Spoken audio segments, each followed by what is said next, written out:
Here are 6 tips you'd like to consider before and after being paroled into the US. Tip number 1. Have a valid passport to enter the United States. Just make sure that you have a valid, unexpired passport.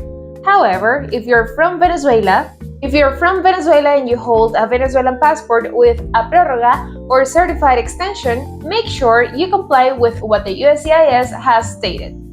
The beneficiary must have a valid, unexpired passport. Certified extensions of passport validity serve to meet this requirement. If a beneficiary's passport validity has been extended, the expiration date of the extension should be reflected as the passport expiration date.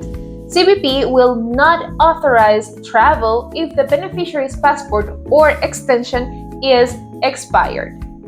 Also, it is worth noting that even though you can enter the country with a prórroga, you cannot open a bank account with one. So it'd be better if you make sure that you have a fully valid passport before coming to the US. Tip number 2. Do not send more than one form I-134A. We know that you want to make sure that you can take all the chances you can get. However, for this process, it is mandatory that your supporter only sends one form on your behalf.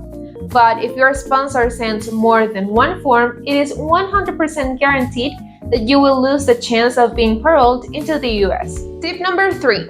Make sure that your email address is correct. Make sure that your supporter adds their email address correctly, but that yours is also correct. Tell them to double-check all the contact information to ensure that you are going to receive the information from USCIS in the right email address. Tip number 4. Make sure that your supporter is filling out the newest form I-134A. That includes a new box. This sponsor will only have 1,500 maximum characters to explain why a favorable exercise of discretion is merited for the beneficiary they're seeking to sponsor. Tip number 5. Money for expenses.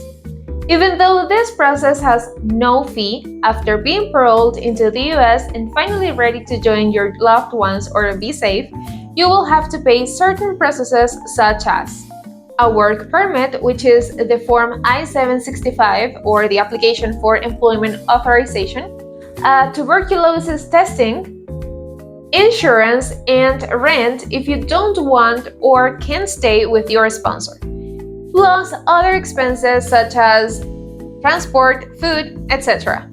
And our last tip is to apply for employment authorization ASAP. Do not sleep on it. If I were you, I'd apply the same day upon arrival in the US. Why?